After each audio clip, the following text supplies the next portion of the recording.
Jouant un rôle très important dans le développement du pays, la diaspora occupe une place majeure dans la vision stratégique des plus hautes autorités de la transition. Ces cadres d'échange de 3 jours, initiés par le ministère des Maliens établis à l'extérieur et de l'intégration africaine, à la faveur de la première édition du Forum international de la diaspora, a été l'occasion de passer au peigne fin les problèmes auxquels nos compatriotes vivant à l'extérieur sont confrontés. Les 3 jours de débat autour de 7 panels et une table ronde ont été sanctionnés par des recommandations. Sur le registre des recommandations, pendant 3 jours, une table ronde de haut niveau et 7 panels thématiques ont permis de croiser les expertises, d'échanger des idées et de partager des expériences et de formuler des recommandations ci-après. 1.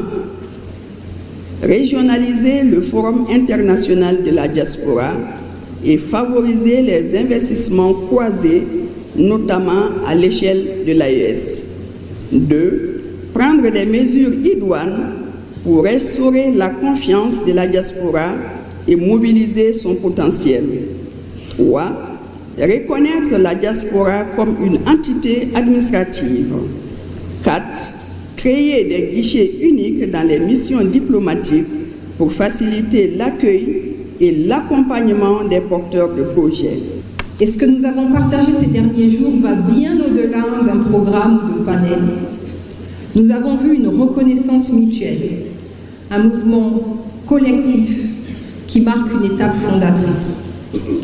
Ce forum confirme que la diaspora malienne n'est pas en périphérie des enjeux nationaux.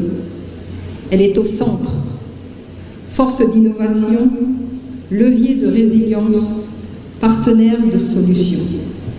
La première édition du Forum international de la diaspora aura tenu toutes ses promesses. Saluer et remercier la forte mobilisation de notre diaspora, venue d'au moins 66 pays à travers le monde et qui pendant 3 jours ont irrigué les débats, ont fait des propositions, ont fait des recommandations.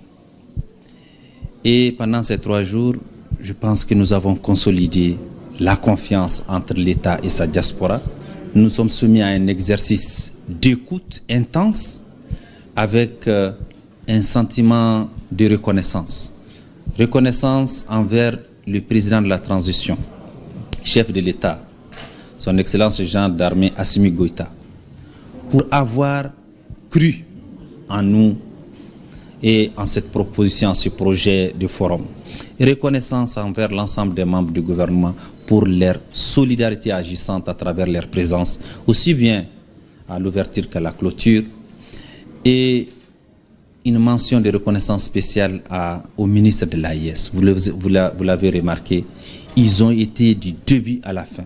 Ils ont animé des panels. Donc je pense que c'est plus que de la satisfaction, c'est carrément un espoir de co-construire, de co-développer entre nous, État, et notre diaspora. Lors de la cérémonie de clôture, des motions de reconnaissance et de remerciements ont été adressées, entre autres, au président de la transition, chef de l'État, pour avoir initié la tenue de ce forum, au premier ministre chef du gouvernement, au ministre des Maliens établis à l'extérieur et de l'intégration africaine, au ministre de l'espace AIS qui ont assisté au forum, au ministre modérateur, aux experts, aux participants, aux investisseurs de la diaspora et à la Commission nationale d'organisation.